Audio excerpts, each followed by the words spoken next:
어떻게 할 거냐면요. 고기 한 거 있죠.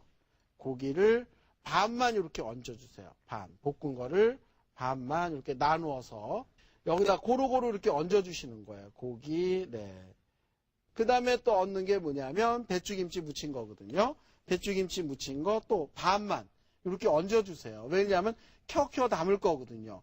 이거를 갖다가 넓은 볼에다가 김치 넣고 고기 넣고 메밀묵을 넣고서 막 버무리면은 메밀묵이 어떻게 되겠어요? 다 깨지겠죠.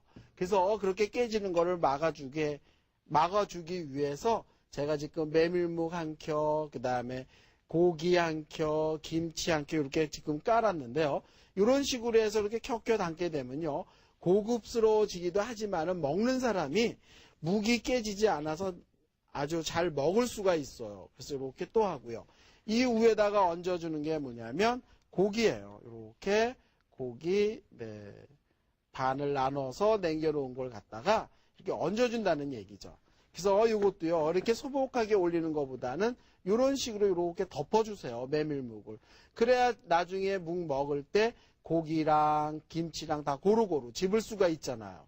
그래서 고기 이렇게 펴서 준비해 주시고요. 그 다음에 이제 여기에다가 김치 무친 걸 이렇게 올려주시면 되거든요. 자, 여기다가 이렇게 김치, 네, 송송 썰어서 참기름, 설탕, 깨소금에 이렇게 무친 거를요, 이렇게 얹어주시면 좋을 것 같아요. 그래서 여기다 이렇게 얹어서, 네, 해주시고요. 자, 이렇게 해서 근사한 메밀묵 무침을 만들었는데요. 어떠세요?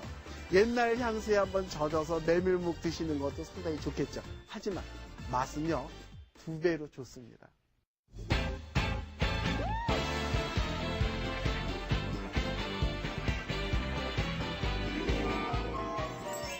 두 번째 요리, 무나물.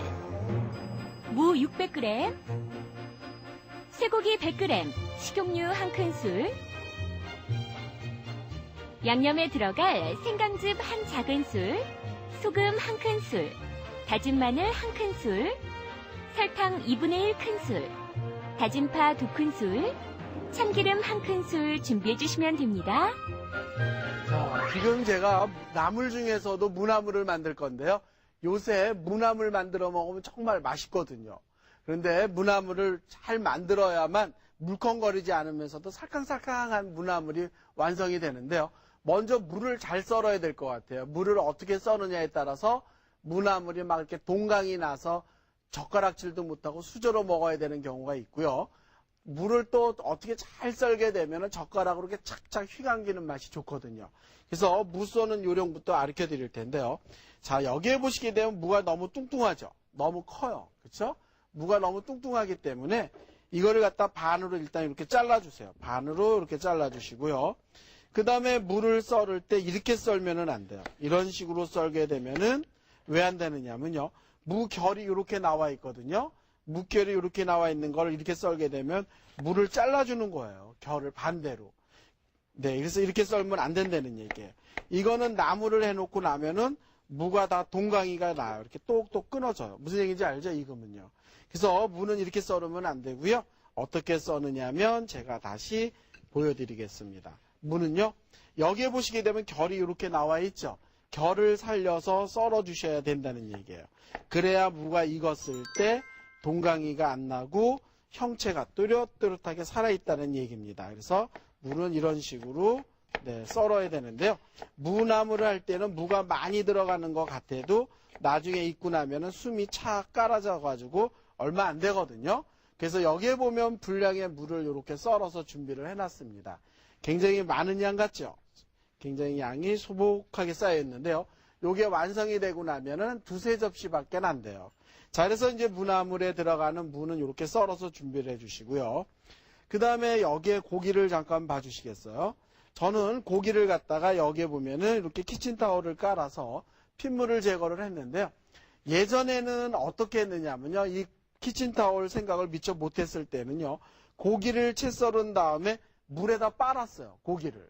왜 이 고기를 갖다가 물에다 빨았느냐면요. 우리가 고기를 이렇게 볶고 나면은 고기에서 핏물이 나와가지고 무나물을 해놓으면 무나물이 시커매져서 보기가 안 좋았거든요. 그래서 옛날 사람들은 좀 음식을 깔끔하게 잘한다는 분들은요, 고기를 썰어서 물에다 빨아가지고 그걸 같이 무나물하고 볶아가지고 무나물을 깨끗하게 만들었는데요. 사실 고기를 갖다 물에다 빠르면 좀 맛이 떨어지는 건 사실이죠. 그래서 저 같은 경우는 키친타올에 올려서 핏물을 완전히 제거한 다음에 무하고 같이 볶을 거거든요. 자, 그래서 이렇게 핏물 완전히 제거한 고기 준비를 해주시는데요. 고기는 홍두깨살로 준비를 해주시는 게 연하기도 하지만은 힘줄이나 기름기가 없어가지고요. 무나물을 먹을 때 상당히 좋은데, 무나물 같은 경우는요, 차게 식혀가지고 그 국물, 무에서 나오는 국물하고 같이 수저하고 떠서 먹으면요, 정말 어른들도 좋아하지만 아이들도 좋아하는 나물 중에 한 가지입니다. 자, 그러면 지금 이렇게 무도 준비가 됐고요. 그 다음에 고기도 준비가 됐으면요, 자리를 옮겨서 볶으면서 제가 설명을 드리도록 할게요. 자, 여기에다가 이렇게 무나물을 볶을 때는요, 어떤 냄비보다는 이렇게 코팅이 된 프라이팬을 준비해 주시는 게 좋은 것 같아요. 그래서 이렇게 프라이팬 이렇게 열받게끔 이렇게 불을 틀어 주시고요. 여기다 집어넣는 게 뭐냐면 식용유를 넣을 거예요. 왜냐하면 무나물 볶을 때 식용유가 좀 들어가야 무가 타지도 않으면서 잘 볶아지는 게 맛있거든요. 그래서 여기다 이렇게 식용유 넣어주시고요. 그런데 식용유가 많은 양이 들어가는 게 아니라 프라이팬에 이렇게 간신히 발라질 정도의 식용유거든요. 자, 그 다음에 여기에다 집어넣는 게 뭐냐면 먼저 물을 넣어주세요. 여기다가 고기를 넣어주시는 거예요. 고기를 넣어서 먼저 이렇게 볶아주시면 됩니다. 그래서 고기 볶을 때는 아무 양념도 하지 않았어요. 보통 우리가 다른 음식을 할 때는 고기에다 가진 양념을 해서 이렇게 볶아주죠. 그런데 오늘 여기에다가는 아무 양념도 하지 않고 고기만 식용유에다 이렇게 볶고 있는데요. 볶을 때는요, 이렇게 나무주걱이나 젓가락 같은 걸로 이용해 가지고요, 달달달달 이렇게 볶아주시면 좋을 것 같아요.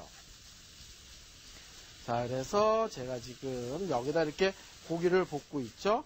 자, 그래서 이제 요 정도로 고기가 잘 볶아졌다 하면 물을 넣어 주셔야 되는데요. 고기가 볶아지지 않은 상태에서 무가 들어가면요, 고기 핏물이 무에 들어간 데는 또 시커멓게 변질이 되거든요. 자, 그래서 이제 고기가 이렇게 볶아졌다 그러면 이제 여기다가 물을 넣는 겁니다. 자, 그래서 보면은 프라이팬에 이렇게 고기 국물이 나와서 이렇게 자작자작하게 익죠. 자, 여기에다가 이제 물을 넣는 거예요. 자, 물을 여기다 이렇게 넣어서